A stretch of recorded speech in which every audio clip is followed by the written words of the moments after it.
quisiera hablarles de 4 cosas. El quinto ahora no lo vamos a tocar, pero principalmente hablarles del Líbano desde mi percepción. Luego, yo estuve allá como hermano en una misión, un trabajo intercongregacional. Yo soy hermano de La Salle y trabajamos junto con los maristas en un proyecto de apoyo a refugiados que se llama Fratelli. Entonces, el tercer punto va a ser hablar de esto y al final un poco sobre mi experiencia. Si gustan, ahorita vamos a silenciar nuestros micrófonos. Si en algún momento hay alguna participación, pues ya los pueden volver a abrir, si quieren, para que no haya interferencia. Entonces, vamos a empezar ubicando geográficamente el Líbano. El Líbano, pues, está en Medio Oriente, es un país muy pequeño que mide de norte a sur menos de 200 kilómetros. Ustedes hagan cálculos cuántos son 200 kilómetros en la ciudad donde están, en el estado. Es decir, es un país que se recorre en un solo día de norte a sur. En Medio Oriente, rodeado por Siria, en el norte y en el este, y al sur tiene de vecino pues a Palestina. Entonces, lo primero, pues la gran diversidad que tiene este país, y lo segundo, los refugiados, que pues fue un tema también que a mí me tocó atender muy de cerca. Primero decir que el Líbano, y por eso elegí esta imagen que me gusta mucho, es la bandera del Líbano en primer plano, y detrás vemos una mezquita, la gran mezquita de Beirut, y atrás vemos la torre de una de las, de las parroquias, de las parroquias de los obispos, de tantos obispos que hay en Beirut. Es decir, las dos instituciones religiosas juntas, eso dice mucho, y en primer plano, la bandera del Líbano. ¿Por qué elegí esta imagen? Además de que es muy bonita la fotografía en sí, porque el libanés tiene muy profundo su sentido de pertenencia, es decir, el ser libanés es muy importante para ellos estando dentro o fuera de su país, y podríamos decir que eso es un signo de unidad más grande que la religión, es decir, la religión hasta al menos todavía, aunque eso pues también ha ido cambiando un poco, no es un factor de división en esta sociedad. Entonces, a nivel religioso encontramos 18 grupos religiosos, es decir, tenemos cristianos de todo tipo, católicos, maronitas, bueno, católicos del rito latino, por así decirlo, al que pertenecemos, por ejemplo, aquí en México o toda América. En Medio Oriente hay otros ritos que también son católicos, pero que por la historia, aunque también están unidos al Papa, tienen otro rito. La misa, por ejemplo, es en diferente orden, en otro idioma, obviamente. Por ejemplo, están los maronitas, los melquitas, los greco-ortodoxos. En Siria, en Irak, en Egipto, en cada país hay un rito diferente, que también es católico. Ahora, fuera de la Iglesia Católica están los protestantes, están los evangélicos, están los ortodoxos, la Iglesia Ortodoxa, y los musulmanes también tienen grupos. Los más fuertes son los sunitas y los chiitas. En total son 18 grupos religiosos. Esto nos habla ya de una diversidad y de una apertura de mentalidad que caracteriza al libanés. El segundo punto, el Líbano es el país con mayor porcentaje de cristianos en todo Medio Oriente. No es el país con más cristianos, sino de la población que vive en el país, es el país que tiene más porcentaje de cristianos comparado con los musulmanes. Dentro del Líbano hay 4.5 millones, pero fuera del Líbano, fuera del país, hay 25 millones de libaneses distribuidos en todo el planeta, incluido nuestro país y América Latina, ¿no? En Brasil, Argentina, en Colombia, hay muchísimo libanés. Líbano ha sido ocupado por 18 países o imperios a lo largo de su historia. Biblos, la ciudad de Biblos, es la más antigua que se conoce, habitada ininterrumpidamente, y también es de donde surge el abecedario. De ahí viene, de hecho, el nombre de la Biblia. Biblia viene de Biblos, que significa libro. Fíjense qué curioso, en Líbano el 70% de la educación es privada. No sé si alguna de ustedes esté en el ámbito educativo. Al menos en nuestro país es menos del 10% la educación privada, incluida la religiosa. La mayor parte de las escuelas de la educación en México la da el Estado y en Líbano es al revés. Es decir, la mayor parte de la educación la da el sector privado. Claro, en comunicación con el gobierno. Beirut ha sido destruida 6 veces. Yo aquí pongo 7, porque bueno, históricamente son 6, pero 7. La séptima yo la incluyo el verano pasado o pasado en el 2020, que sucede esta terrible explosión, que ya les contaré un poquito más adelante, pues es otra destrucción de la ciudad, ¿no? De la capital. Los cedros, la palabra cedros aparece 75 veces en el Antiguo Testamento. Jesús y María estuvieron ahí, es decir, es Tierra Santa también. De hecho, donde yo viví en Sidón, si hemos escuchado el Evangelio ayer y antier, Jesús visitaba la región de Tiro y de Sidón, y en el Evangelio de ayer o de hoy, es la gente de la región de Tiro y de Sidón que va a escuchar a Jesús. Yo vivía en este Sidón, en Saida, que se llama en árabe, donde Jesús y María, también la Virgen María, estuvieron presentes. Entonces, pues para mí también fue un privilegio poder vivir en este lugar, en esta Tierra Santa. Es el único país de Medio Oriente sin desierto. No imaginemos en Líbano camellos y desiertos, no existe, no se da esto, no hay safaris. Es una ciudad, un país en el que entras por el mar, hay un pequeño valle, luego una cadena montañosa, luego otro valle muy grande, el Valle de la Vaca, otra cadena montañosa y ya es Siria. No hay ni espacio para desiertos. Hay un templo de Júpiter que ni en Italia ni en Roma tienen, es un templo romano, que es impresionante, está en unas ruinas llamadas Baalbek, que vale mucho la pena, aunque sea verlas en fotografía, y que yo tuve la oportunidad de visitar varias veces, pero que no existe, al menos al dios Júpiter romano no existe ni siquiera ya en Italia. Algo muy curioso para entender también la personalidad del libanés es que ellos no se consideran árabes. A pesar de que hablan árabe, están en una cultura árabe, a pesar de que hay muchos musulmanes, ellos como identidad se dicen fenicios, descendientes de los fenicios. Entonces, eso cuesta trabajo entenderlo desde afuera hasta que uno vive ahí dentro.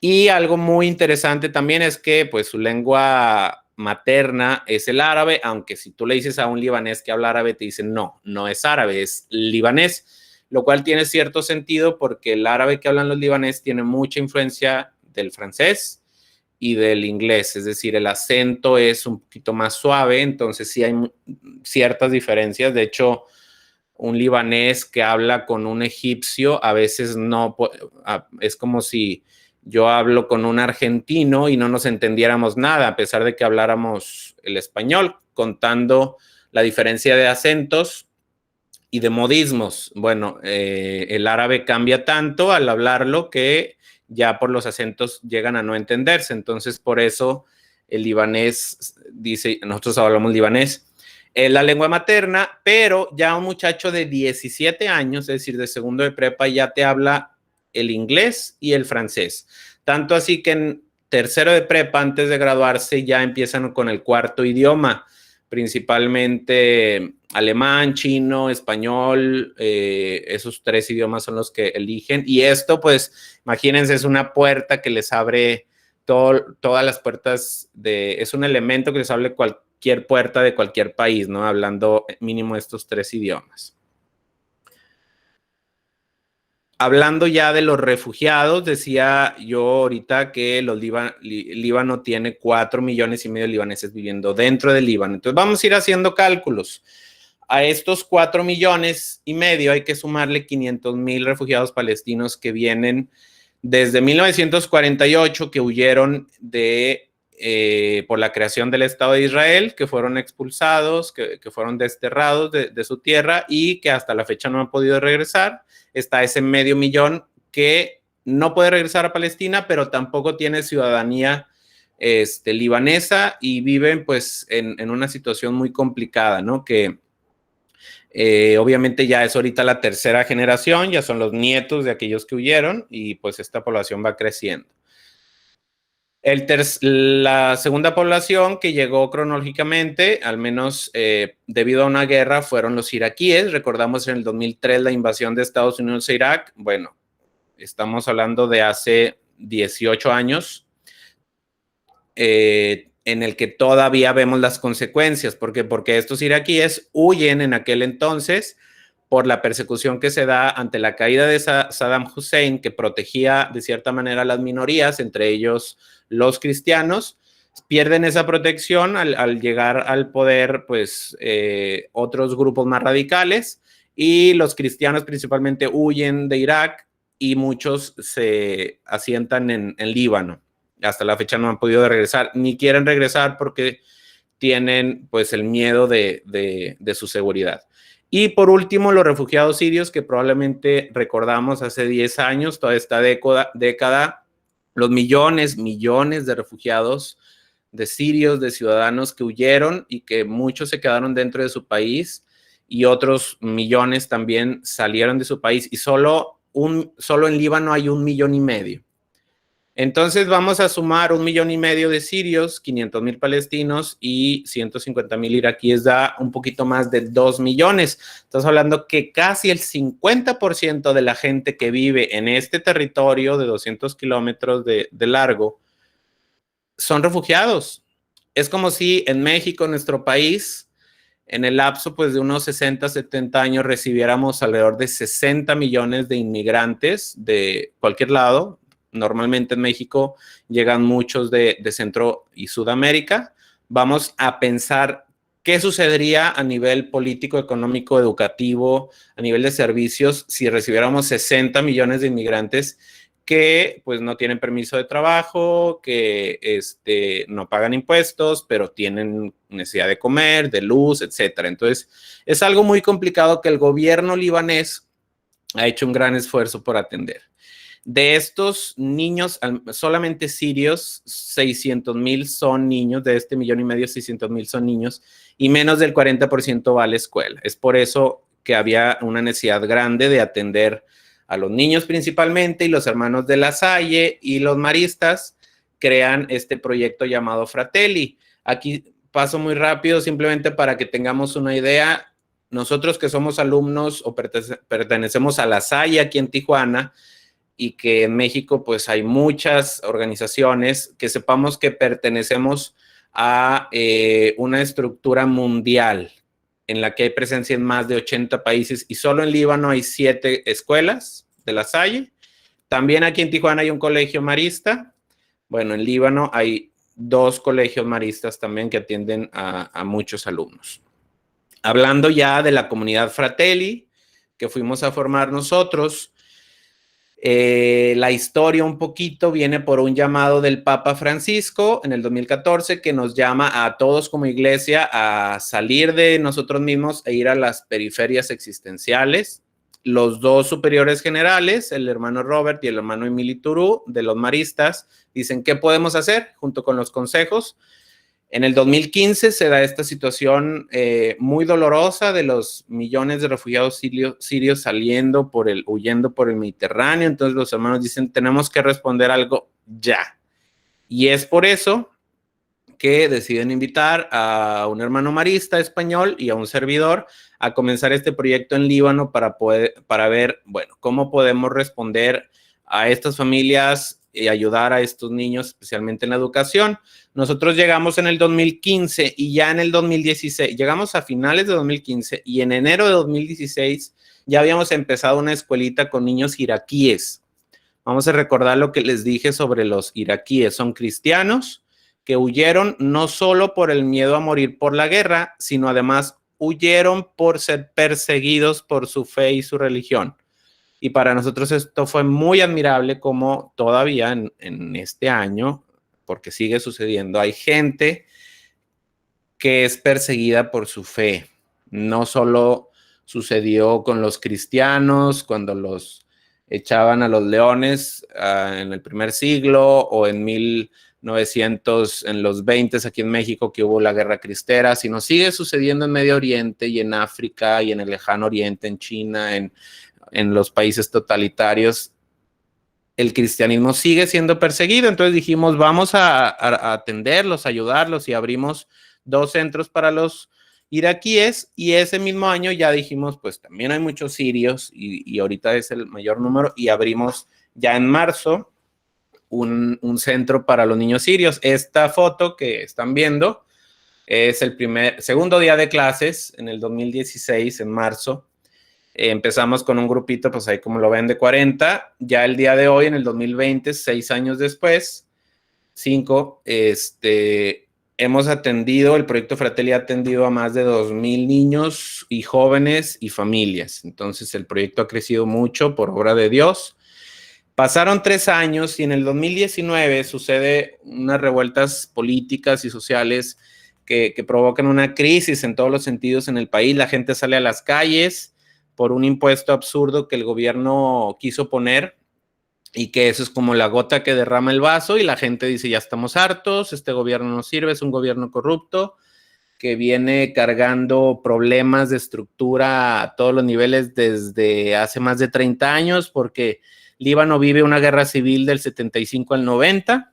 La guerra civil se termina porque hay los 2 grupos opuestos deciden tener un pacto de paz, y esos mismos grupos opuestos son los que se quedan en el poder desde el 90. Entonces vamos a hacer cálculos, 30 años con la misma gente gobernando, y pues no siempre de la manera más honesta. Entonces toda la gente salió, o sea, cientos de miles de personas, pero tristemente esto sucedió en el 2019, ya van a pasar casi 2 años y la situación no ha cambiado. Es decir, el gobierno sigue siendo la misma estructura, aunque sí ha cambiado el primer ministro y otras personas, pero la situación no ha mejorado, y no solo no ha mejorado, ha empeorado, porque esto fue en el 2019 a finales. En el 2020, todos lo sabemos, viene la pandemia que le pega muy duro a esta población, y eso hace que la moneda libanesa empiece a devaluarse desastrosamente.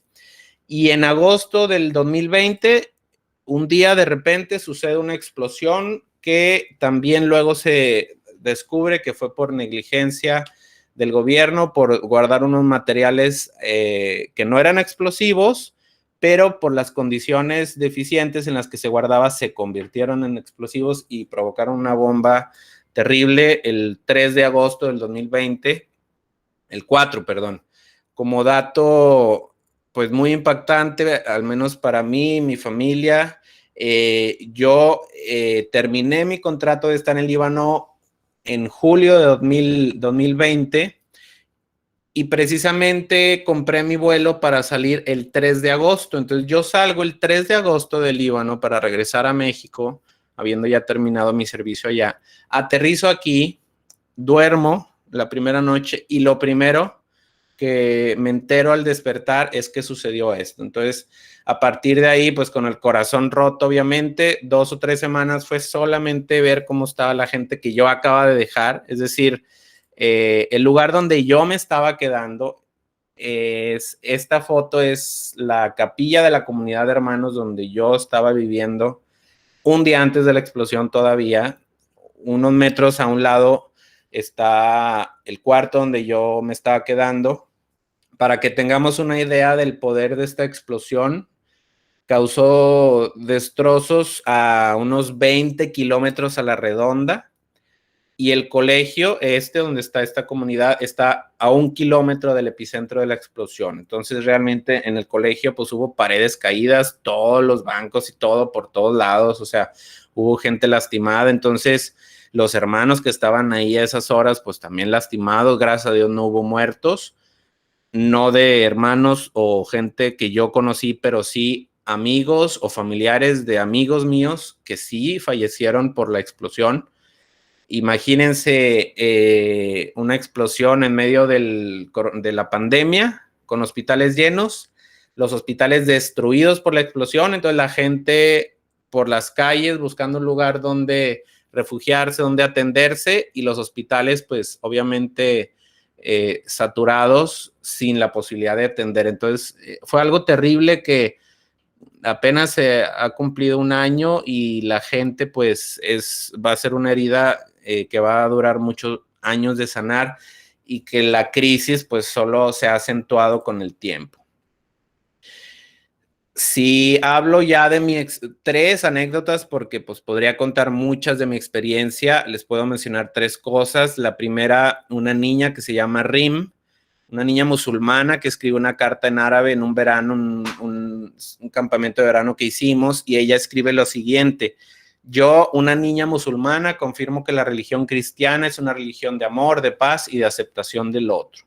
Esto se los cuento pues para que vayamos rompiendo un poquito estos estereotipos que se nos hacen de que todos los musulmanes son terroristas y tonterías de esas que los mismos medios de comunicación van haciendo que nos creamos, cuando realmente pues más de 1.000 millones de personas no pueden ser malas, ¿no? Como no son malas todos los católicos, hay unos grupos radicales o los cristianos, pues hay de todo. Entonces, realmente la convivencia entre religiones hace que la gente descubra valores de paz y de amor en gente de buena voluntad, independientemente de la religión.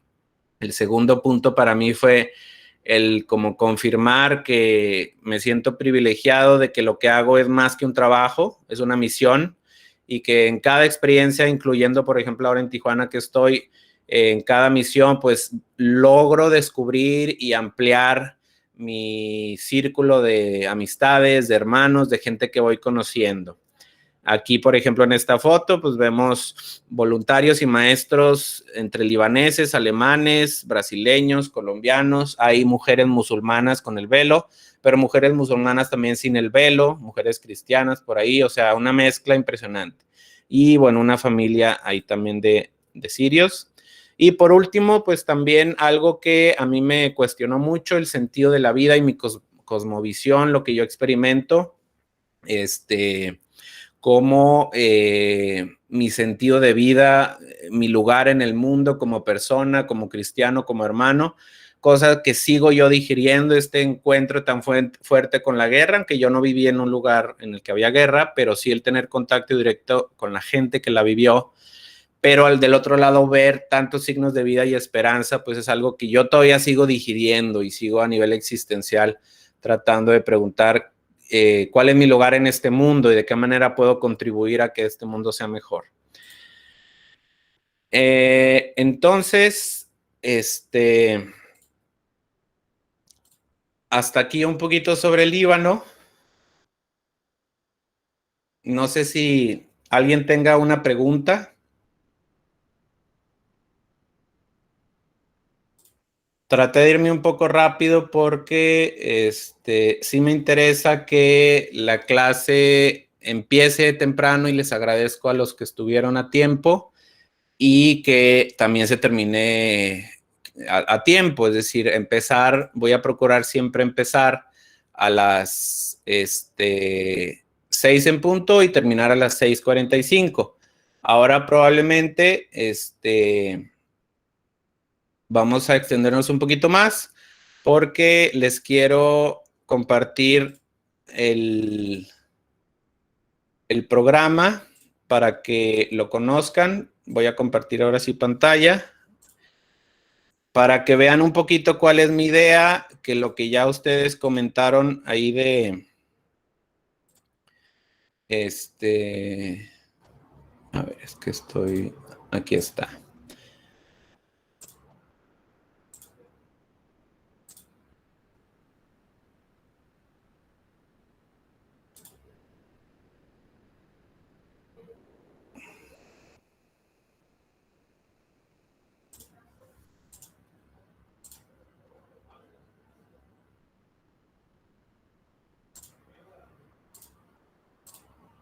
A ver, ¿ven ahí ya la pantalla que estoy compartiendo o todavía no? Todavía no. Bueno. Todavía no, ¿verdad? Sí se ve, profe. Sí se ve, profe. ¿Sí se ve? Sí se ve. Sí, sí se ve. Ok, muy bien. Bueno, entonces Sí se ve. el curso se llama Cultura Libanesa y Medio Oriente. como ya lo comentamos, el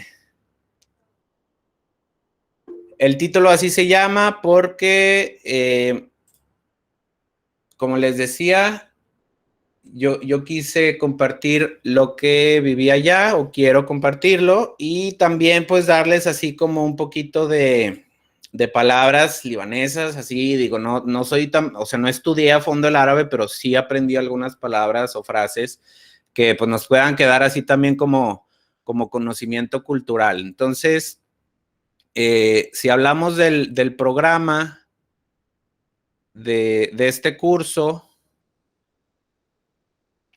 el día de hoy, pues es lo que ya hice, ya les compartí un poco sobre el Líbano, ¿no? Y mi experiencia. Y pues para que vean, esto puede cambiar el orden, pero la idea en general es esta, que veamos de aquí al 23 de noviembre, solo el 2 de noviembre tenemos asueto, ya veremos si ese contenido lo podemos ver de otra manera. Pero bueno, sería el Medio Oriente, la próxima clase con una visión general de la zona. Y luego voy a hablar sobre todo del Líbano, su historia y su política y la relación con México, luego la espiritualidad y religiosidad, el trabajo y las organizaciones civiles, cómo es ser voluntario en Líbano, la gastronomía, los libaneses en el mundo, la naturaleza y el turismo, la cultura y la personalidad libanesa y las similitudes y diferencias con nosotros los latinoamericanos, la música libanesa y al final también hablaremos sobre Belén, especialmente porque hay un hermano amigo mío que está viviendo allá y que también nos podemos conectar. De casi todo esto yo voy a invitar, es decir, yo voy a hacer como el intercesor para invitar a gente que me pueda apoyar, es decir, yo sé un poquito sobre todo esto que les estoy proponiendo, pero habrá gente que me ayudará, libaneses, la mayoría de estos son libaneses que quiero invitar, que hablan español, que nos ayuden a explicar esto. La mayoría viviendo allá, antes va a ser interesante. Voy a procurar que puedan ser videollamadas en vivo y si no, gente que nos pueda grabar dedicado para esta clase, algo sobre estos temas. Ya iremos viendo. Entonces, sería como 35 minutos hablar de esto y luego, ya al final, pues iremos viendo palabras en árabe. Ahorita vamos a ver las primeras 5.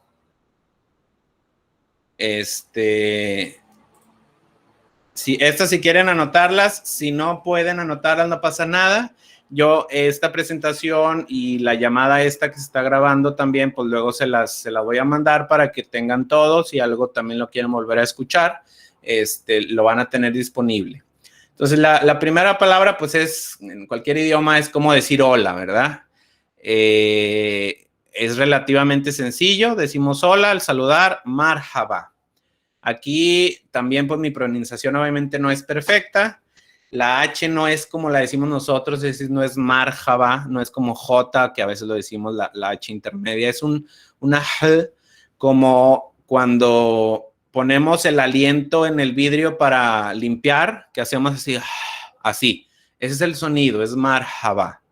No es ni muda totalmente, pero no es el sonido fuerte que a veces le damos a la H. Entonces, hola, se dice marhaba.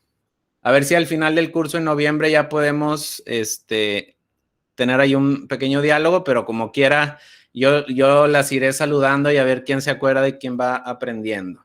La segunda palabra que aprenderemos hoy, ¿cómo estás? Y aquí entra un poquito ya las variaciones que no existen en nuestro idioma, que existen en el árabe, que es el masculino y el femenino, hombre y mujer. Tú no le puedes preguntar exactamente igual a un hombre y a una mujer, ¿cómo estás? Al hombre se le pregunta kifak, eso es ¿cómo estás? Kif es cómo, y el ak es la terminación que se le da a lo masculino, al varón. Y el ik es hacia lo femenino. Entonces, kifak se le pregunta a un hombre y kifik a una mujer. ¿Cómo estás? La tercera frase muy, muy común, que a lo mejor esta sí la hemos escuchado, para decir tiene como muchas acepciones, no es exactamente cariño, pero es como la definición más cercana. Estas fotos que estoy poniendo son de niños que teníamos y niñas que teníamos en el proyecto Fratellis, son niños que yo conozco, son niños reales, refugiados, la mayoría sirios. Habibi, es la H otra vez es Habibi. Y esto se dice, en muchos contextos se dice entre hombres y mujeres, entre hombres a hombres, es decir, no tiene el contexto que a veces en nuestra cultura nos cuesta, por ejemplo, entre los hombres manifestar cariño, no, allá se dice Habibi en cualquier aspecto, no es solo como a la pareja así muy, muy, muy querida, se le dice casi a cualquier persona, como una muestra de respeto, también de cariño. Luego, para decir no sé, Ma-baref o barif, ma-baref. Ma-baref, no sé. Si alguien te pregunta algo, ma-baref. Y la última, también muy importante, es así, hay que memorizarla porque el ser agradecido siempre es importante en cualquier idioma. Shukran. La O-U se pronuncia como U. Shukran es gracias.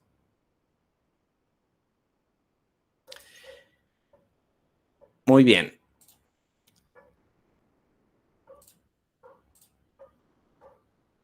Entonces, eso sería todo por el día de hoy. Sí les pido una disculpa por haber terminado 7 minutos después, pero sí procuraré ser puntual, por lo cual las invito y les pido que nos conectemos un poquito antes, 2-3 minutos de las 6, para las 6 y estar empezando en punto.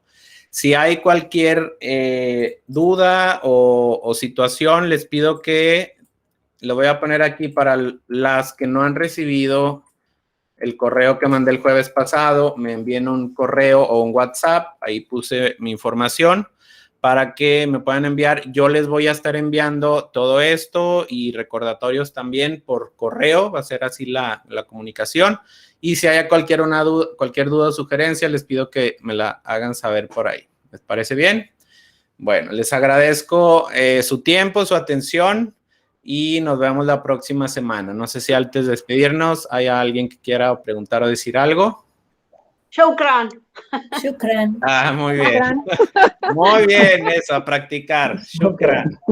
Shukran. Ahí ya luego se los explico, pero para decir de nada, hay muchas maneras de decir de nada. Una es tikram o tikrame. Ya luego lo vemos. Carla, preguntas, ¿cómo se pronuncia mabaref? Así como se lee.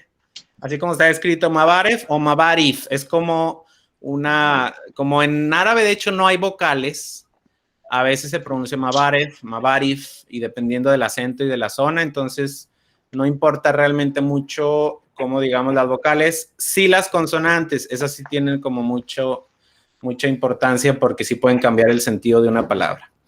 Bueno, que pasen muy buena tarde, muy buena noche, nos vemos la próxima semana. Gracias a todas. Gracias. Hasta luego. Bendiciones. Igualmente, gracias. Gracias.